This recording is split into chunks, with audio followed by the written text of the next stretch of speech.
بسم الله الرحمن الرحيم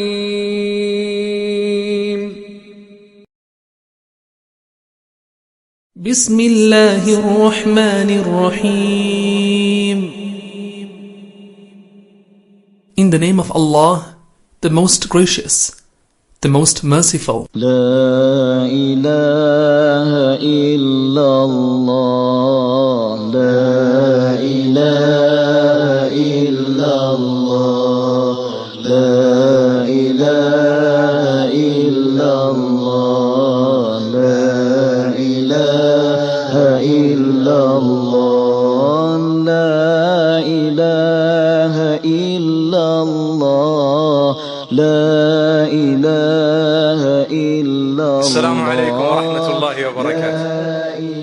بسم الله الرحمن الرحيم. الحمد لله رب العالمين، وصلى الله وسلم وبارك على المبعوث رحمة للعالمين نبينا محمد وعلى آله وصحبه والتابعين ومن تبعهم بإحسان إلى يوم الدين.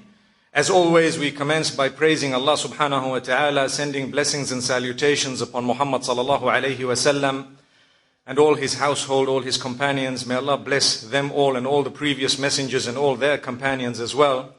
And may Allah subhanahu wa ta'ala bless every single one of us and our offspring, those to come up to the day of judgment, and may He keep us all steadfast. Brothers and sisters in Islam and brothers and sisters in humanity, having been brought up in a country that is not a Muslim country, and having been through a British schooling system before going through a Saudi schooling system, I think I have learnt a lot over the years and appreciated the civilizations that I've lived in. And at the same time, this afternoon, being asked to speak about how best we can help the future in terms of the generations that we are trying to prepare, and to keep the topic connected to that, I'd like to start off by saying something very, very important that every one of us will relate to. Children grow faster than us in technology. Remember that. What I mean by this is, you might be one of the top IT specialists, but there will be a child somewhere down the line, maybe even your child, who will go through much more in such a short time that they will be able to use that technology much more effectively than you could or than I would. And this brings me to point number one. Promote the use of technology with your children, but the guided use of technology. Don't divorce yourselves from technology. There are people I've met, and I'm associated with what is called the AMS, the Association of Muslim Schools of South Africa. And I've spoken several times in many schools as well. And what I've realized is, you get the old school, people who say, no, this is very, very bad. Technology is not bad. Technology is good, but how you use it can make it have a negative effect on you and perhaps on the entire generation. The same applies to wealth. We discovered diamonds in Zimbabwe recently, a few years ago, and what we noticed is there are 2-3 types of people who've benefited from the diamonds. One of them is those who became wealthy and they changed their lives, modernized absolutely everything, but remained with sound morals and values. Wow, good luck to them. And then there are those who saw the diamonds, they became wealthy, and they forgot that they're actually human beings. And they need to interact with other people. They need to develop their character and conduct. This is why I say, no matter how popular you are, no matter how powerful you are, no matter how wealthy you are, you will only be able to achieve inner peace when you humble yourself. Bring yourself to the level of people where you talk to them and you appreciate them. So go to the life of, for example, Muhammad sallallahu alayhi wasallam, and you will find he took the extra moment to make children feel special. Try that. I know we're speaking here to perhaps educators and parents, but to be honest with you, if you take a moment to greet the children and make them feel important, it solves a lot of their internal crises that you may never ever get to know. Subhanallah. Really it does. So I'd like to call on yourselves and myself as well. When you see a child, take a moment to smile at them, acknowledge their presence, and acknowledge sometimes what they have to say.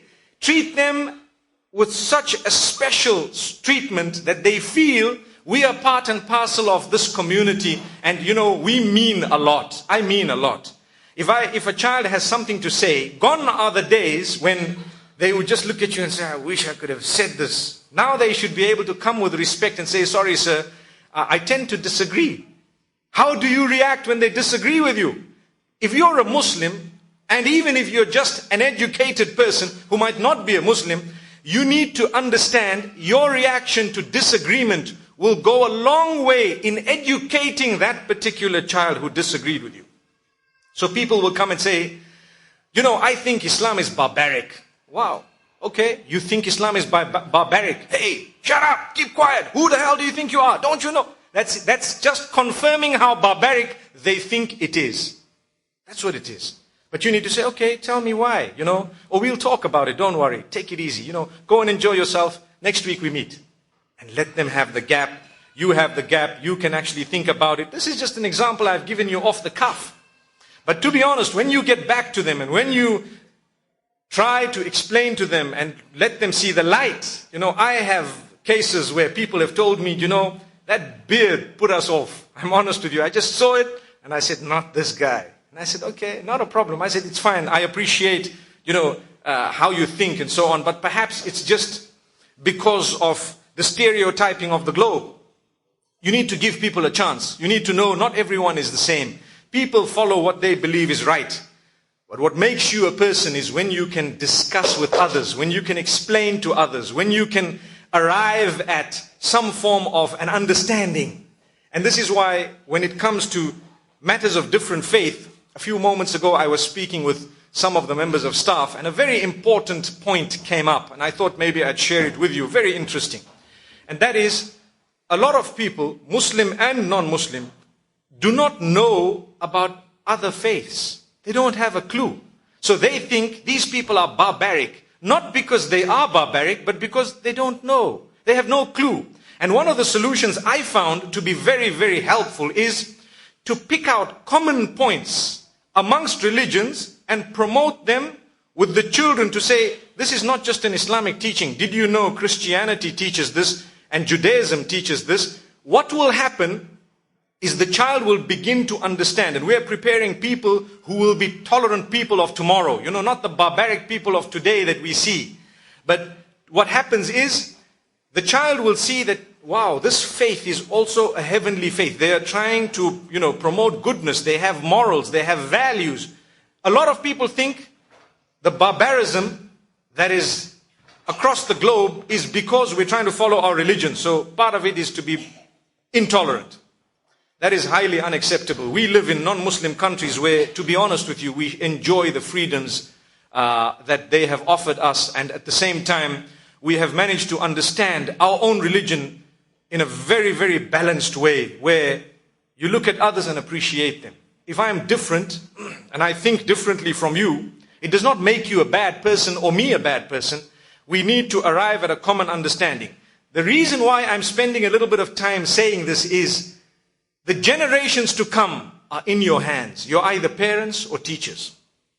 How are you speaking to them? How do you come across? Do you want them to give up their morals and values and perhaps even beliefs? If that's the case, you've lost the plot. Because all faiths teach and preach high morals and values. They all do. But if you'd like them to benefit from modernization, and if you'd like them to be a component of a peaceful globe tomorrow, in that particular case, you need to open up their minds a little bit and show them what the world is all about and teach them how to make use of whatever's at their disposal. May the Almighty make it easy for us. It's becoming more and more difficult. As you know, television.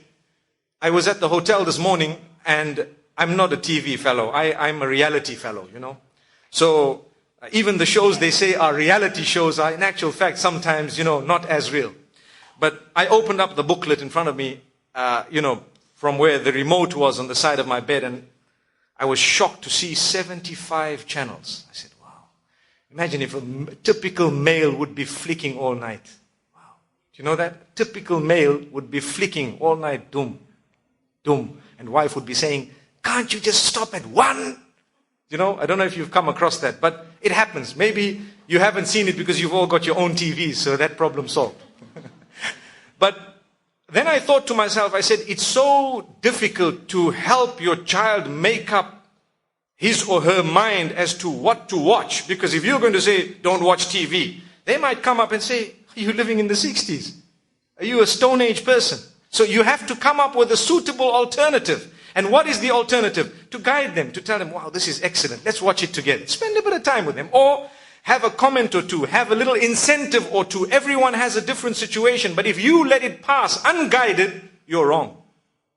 Why are you a parent? Because Allah's put you there, the Almighty's put you there, so that you can utter a word or two of guidance to those children. You have a responsibility. You're an educator or a teacher. You have a responsibility to speak to these young children who are in front of you, who are the leaders of tomorrow, and to prepare them for that day by opening up their minds to that which is upright, so that they can understand what is wrong and what is right, and they can actually follow it. And this is why we say, if you haven't had time for your own children, then it's about time you made that time. You know I'm speaking to parents here as well, and a point that has come across very strongly is there are a lot of us as parents who we work very, very hard, and we earn a good salary. And the reason, if you were to ask a parent, why are you earning? They'll say, I've got a family to look after, and I'm paying perhaps for my house, or perhaps I need this and that. And they don't realize that the same children you're trying to live in order to serve are being lost because you haven't spent time with them. And from this, I'd like to tell you, you're so lucky you're living in a country that's laid back. Qatar, mashallah. Laid back meaning it's not as fast as the first world. It's not as fast as countries where, you leave at 5 o'clock in the morning and they only see you later on if you're lucky at 8 o'clock in the evening. Here, mashallah, lunchtime, you've got your kids with you again. I'd like to hope so. We see it. And in the evening, they're with you again. Mashallah. Beautiful. What an experience. I see I'm getting the eyes from people who must be saying, my family's back at home. Okay, I'm sorry about that. But at the same time, we are so lucky, so fortunate, because we have this tailor-made sort of situation that is so easy for us to guide our children. When you have one meal with your children, the table manners on their own, and the way you teach your children how to be within that table, that itself goes a long way in building the mindset of the child. But we don't realize this. You sit with your child and you don't need to be this Hitler sort of attitude in the home where, hey, it's me, I'm the boss. And they look at you and they're like, Dad is there. There must be a free environment. Because today, it's not like when we were young. I know when I was young, believe me, we were frightened of our parents. I know I looked at my dad and it's no longer like that. My children, they can stamp on my head, believe me. And I've got to carry one here, the other one here, and one on my back. And you've got to move. So what? That's the children of today. When they feel loved, they learn. And they learn from those whom they get that attention from. This is why some people say, my child is very, very unruly. Do you give them attention? Do you actually acknowledge their presence? Do you listen to them? Do you have the time to listen? Or are you one of those on the phone every time? Yeah, sorry, what did you say? Sorry, no, say that again, I didn't hear you. That's what we do. It's a fact. We're on the phone, whether it's BBM or WhatsApp or whatever it is. Whatever it is. We're guilty of becoming a generation where your child can be advised better by you if they contacted you via WhatsApp. You'll probably get more time. It's a fact. And this is why, come on, we need to change this. We are building a generation. One wonders what's going to happen when they are older. I have a feeling that they will be having communications which are implanted into their ears. So you won't even see it. They'll be saying, yeah, okay, I saw that. What's going on? And so on. So the cameras will be implanted somehow and it's going to go into their ears somehow. They won't be carrying any tools anymore. I think that's coming. It's not impossible. And when that happens, how are they going to be talking to each other, and what's going to be happening already today? Everyone's locked their rooms and everyone's behind, and people are sitting on their own computers, and you've got to tell them food is ready. The back, they say send it to the room. It's happening. It is happening, believe me. If that is how we have a relation with our children, then there is a lot to improve. We need to go backwards slightly. Backwards in what way? Not in terms of modernization. Modernization is there, and if you do not move with it, believe me, it will overtake you. So you need to keep up. But at the same time, when it comes to your values, your morals, your lines, your system of belief, your faith, the contentment you have within you and so on, share it with your children.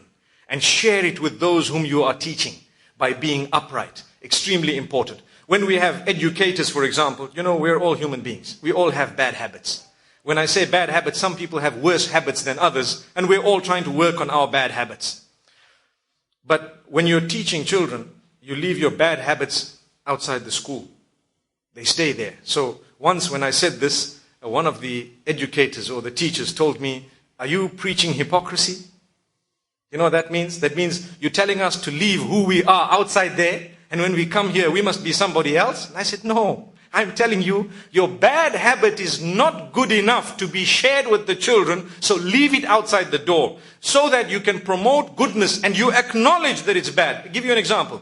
A cigarette. We know, we don't want to discuss the ruling of, the edict or the fatwa on smoking. That's besides the point at the moment. But what is a point is, it's a bad habit. Would you like your children to be chimneys? The answer is no. Nobody would like their children to be smokers. So what would happen is, when you enter the school, everything stays in the vehicle or elsewhere, and that bad habit, the children must never see you with it. Good news to a parent who goes into a little small room or hides somewhere to smoke so that the children don't know that dad smokes. Good news to them. Wow, you're a real role model. And the same applies to teachers who might be smoking. Look, it might be too late, for example, you might be addicted to it. To be honest with you, just on a side note for the smokers, I came across something very interesting called Champex. Champex. If you Google that, you'll see it. It's just a tablet you have for 3 months. No side effects, no withdrawals, no matter how badly addicted you are to cigarettes, it's gone. That's their guarantee. So you can Google it, inshallah, Champex. I see the sisters are smiling because the husbands need it, I think. May Allah protect us. Champex. You can have a look at it, inshallah. It's something very, very interesting. They say no withdrawals. That's the main thing. Because when I used to preach, I used to say, brother, you've got to quit it. And when you get to about from 30 cigarettes a day to about 2 or 3, maybe stay at that because, we don't want you beating up your spouse and so on. But now, mashallah, we don't need to say that anymore. So the reason I raise this is because if you have an acknowledgement within you that this habit of mine is bad, and you leave it outside the door as you walk into the school, what will happen is, you will be able to build a generation based on ideals rather than taking your weakness with you. Some people have a habit of swearing. They have a very bad habit of swearing. But when they come to school as a teacher, they do not swear. Why? Not because they're hypocrite, because they know this is a quality that I do not want to seep into this next generation. That is leadership. So leadership sometimes would entail that you leave a bad habit because you don't want it to seep through to a generation that is projected to be tomorrow's leaders. The same applies to parents. And this brings me to one more point, and that is, when you have an opposing environment at school compared to that which is at the home, the child is confused. Child is confused. So we need a partnership between the parents and the teachers to be on a similar wavelength, to say, this is what we preach, this is what we teach. We'd like you at home to ensure that the morals and the values remain the same. You need to be as strict or as disciplined. What's the point of us at school saying one thing, and when you go home, the exact opposite is what is done. Tomorrow when they come back, we're at square one. We're busy fighting with our kids instead of enjoying educating them.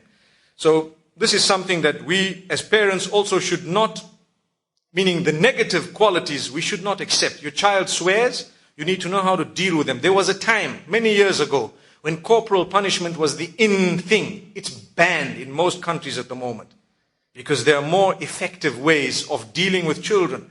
Sometimes we're too lazy to go into it. We just take a stick and next thing the child is whacked. And we threaten the child to say, I'm going to whack you, you watch.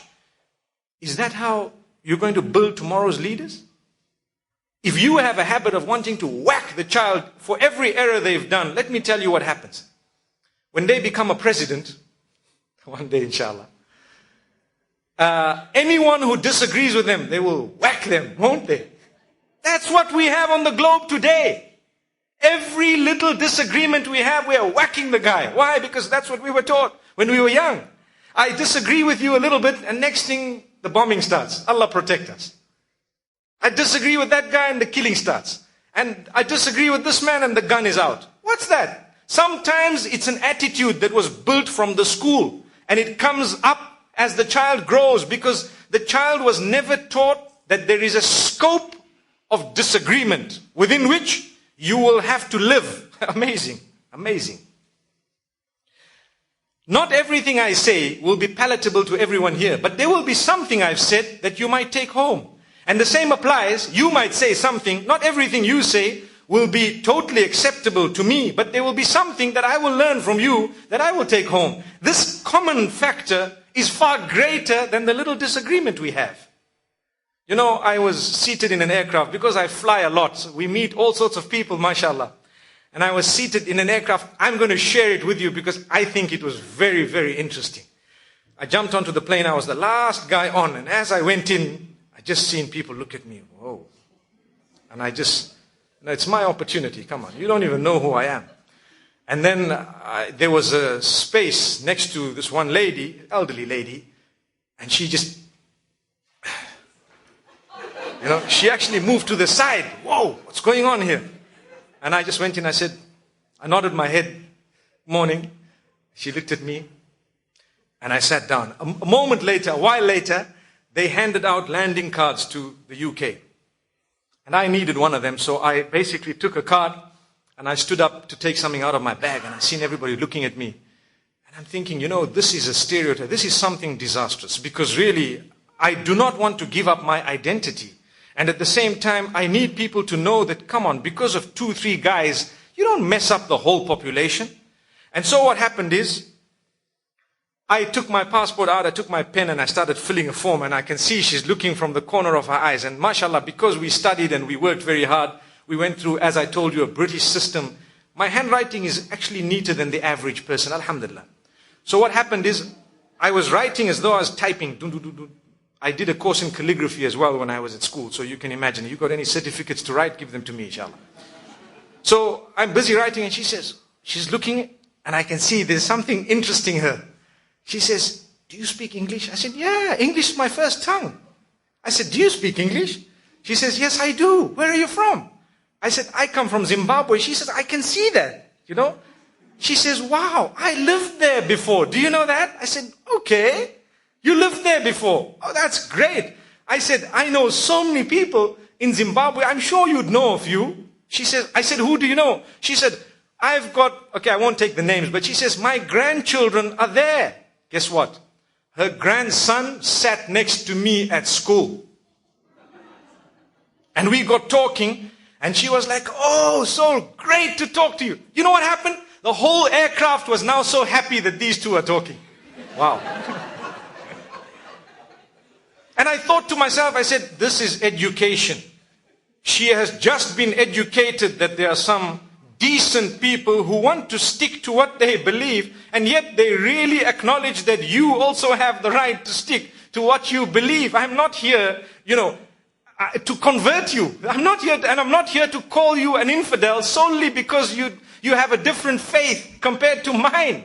But I do know that if the two of us happen to speak, there's going to be so much common ground, so much that your grandchild was a friend of mine sitting right next to me at school.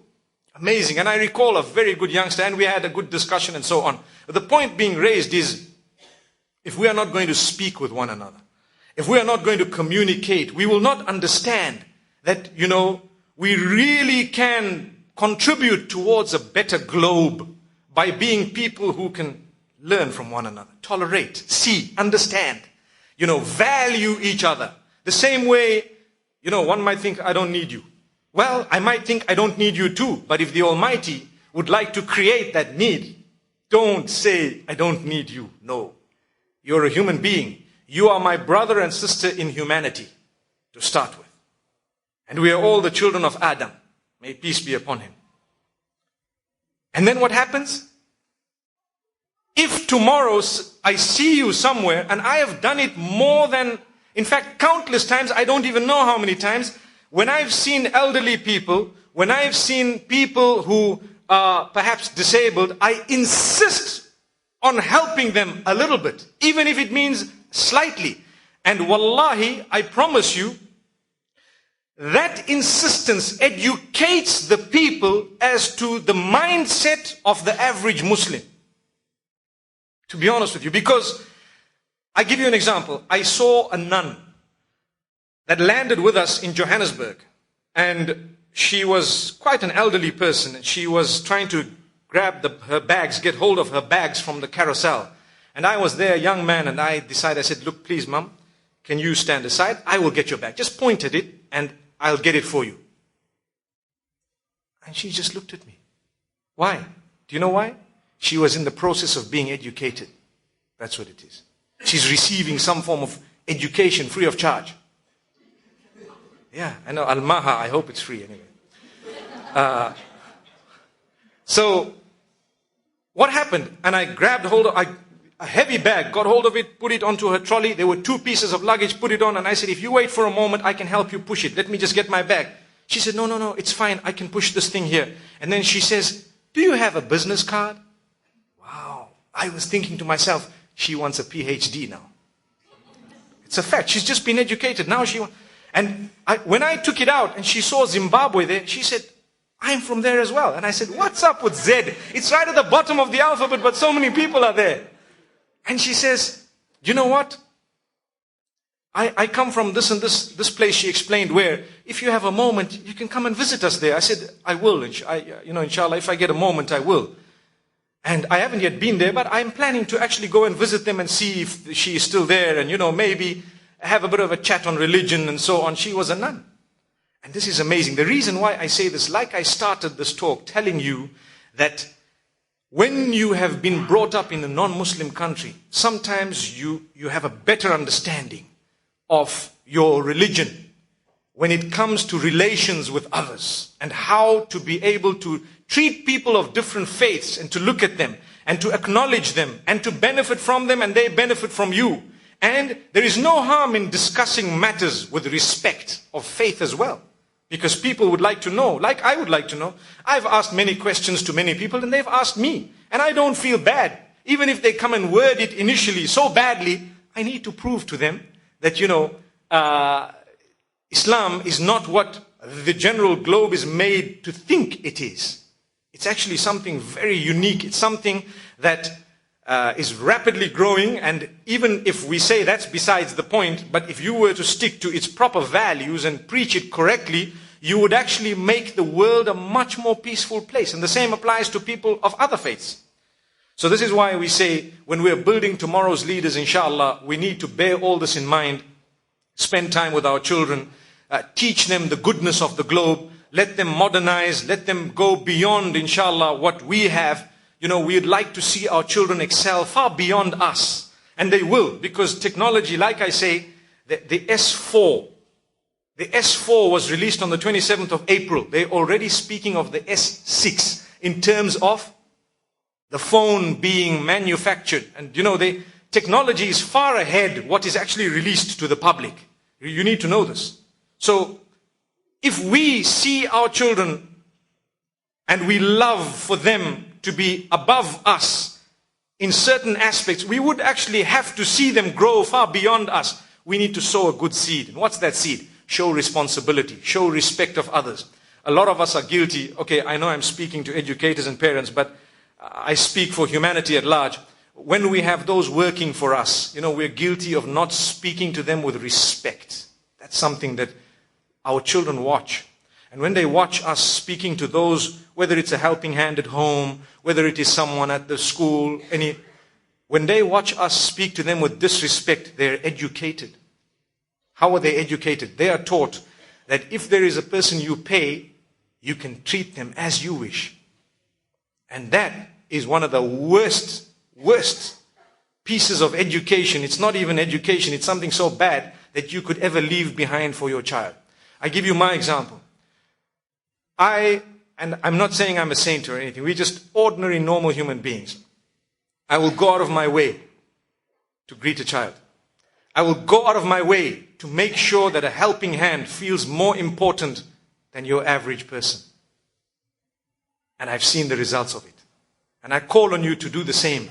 Your children will see you have a helping hand. They're coming to offer you tea and so on. They're coming to do this. Speak to them with utmost respect. That is education. So what I've said to you today, I've shown you two examples of how we've educated people of other faiths. And I've also told you that we, in a similar manner, educate our children without us realizing we are educating them.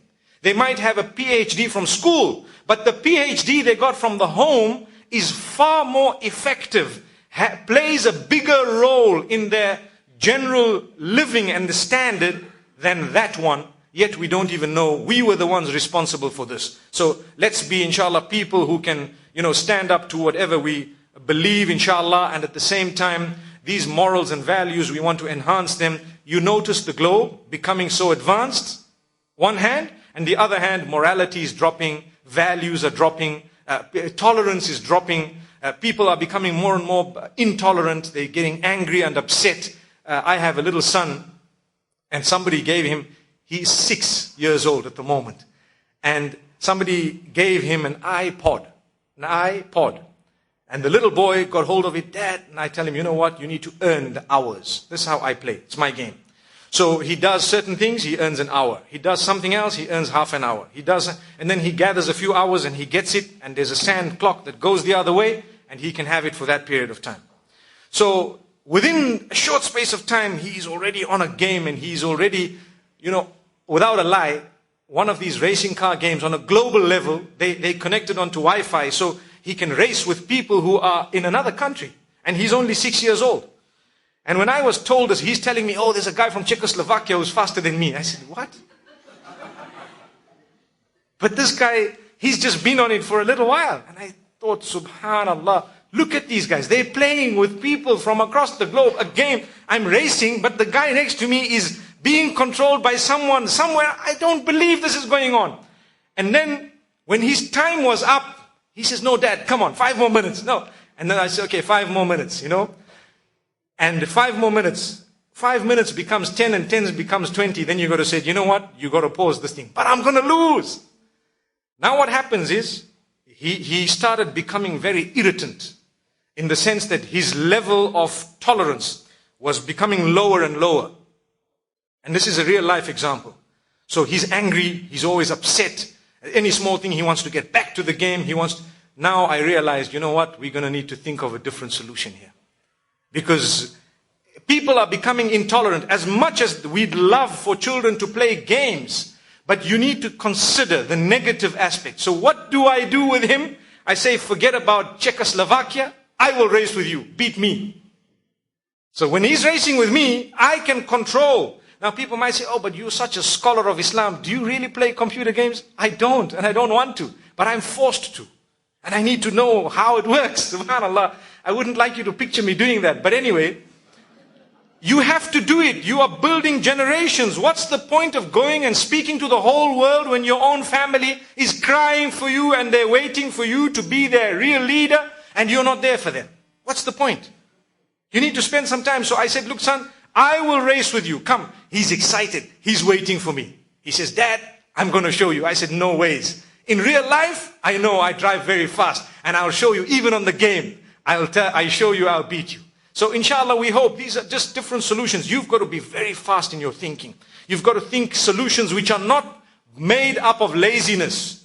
A lot of people say, okay, my son, very quiet, very, very quiet. But what does he do all day? Well, I just plonk him in front of the television and that's it. He sits in front of the TV and flicks on his own and he's no noise. Until the following morning, he's fine. Well, if that's the case, he's being educated by, do you know what? Pornography sometimes. Astaghfirullah. May Allah protect us. I know I'm speaking of our countries where little children already hooked onto the bad, the worst of habits. Nowadays when you say bad, they mean good. I'm bad, that means I'm really good. So you don't even know how they talk. Really. So to be honest with you, we need to come up with something that is workable. I might have given you examples that do not fit in your life, but at least you will be able to take something from them, inshallah. And I can go on and on, but I know it's a Thursday, everyone wants to go, so do I.